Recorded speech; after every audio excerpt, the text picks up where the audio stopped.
Bonjour, bienvenue dans cette nouvelle capsule vidéo, la partie 3, la dernière partie du thème introductif de géographie, du développement au développement durable.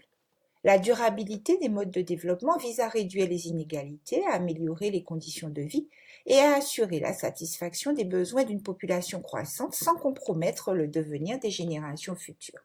Grand 3, des modes durables de développement. Un développement durable est-il possible? Sous quelle forme? Grand A, qu'est-ce que le développement durable? Définition et objectif. Le développement durable est un concept défini en 1987 sur la base d'un double constat, celui des inégalités de développement et celui de la forte croissance démographique qui entraîne une pression sur les ressources et l'environnement. Il apparaît pour la première fois dans le rapport Brundtland, rédigé par la Commission mondiale de l'environnement de l'ONU. Le développement durable vise à permettre la satisfaction des besoins des générations actuelles sans empêcher la satisfaction des besoins des générations futures. Le développement durable cherche à concilier trois objectifs majeurs, trois piliers majeurs définis lors de la conférence de Rio en 1992. Un objectif pilier environnemental qui consiste à préserver les ressources nécessaires à la vie des hommes et à protéger les milieux fragilisés par l'action humaine. Un objectif pilier social qui consiste à mieux répartir les richesses entre les hommes et à satisfaire leurs besoins élémentaires comme le logement, l'alimentation, la santé ou encore l'éducation. Un objectif pilier économique qui consiste à générer de la croissance économique, hausse de la richesse produite par un État en une année, et des créations d'emplois. Actuellement, certains chercheurs proposent d'y ajouter un quatrième objectif pilier, dit objectif culturel, qui consiste à mettre en place la gouvernance, mode de prise de décision qui ne se limite pas aux décideurs traditionnels comme les élus, mais qui s'ouvre au plus grand nombre comme les citoyens. Quel que soit le nombre d'objectifs piliers retenus pour définir le développement durable, il ne peut être conçu que comme la convergence de tous ces objectifs. Autrement dit, s'il manque un des 3 ou 4 objectifs piliers, une politique ou une décision ne pourra pas être qualifiée de durable.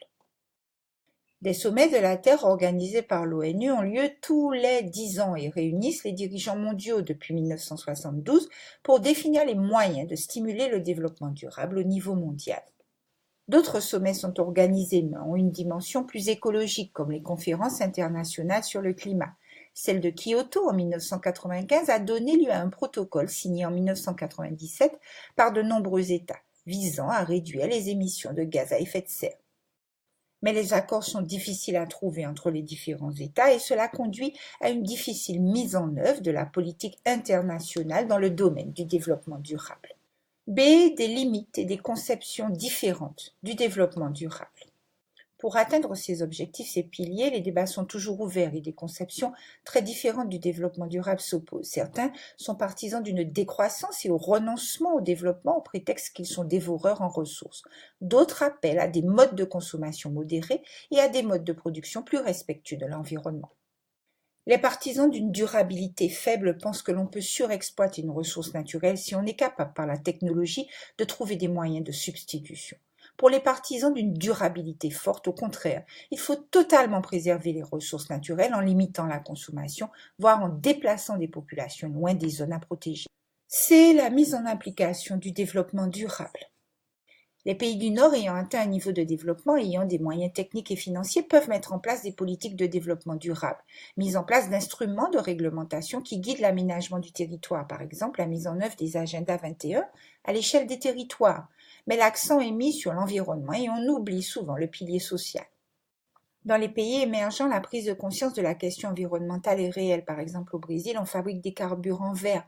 En Chine, c'est la création d'écocités. Mais l'essentiel reste la croissance économique pour poursuivre leur développement et réduire les inégalités qui sont encore abyssales.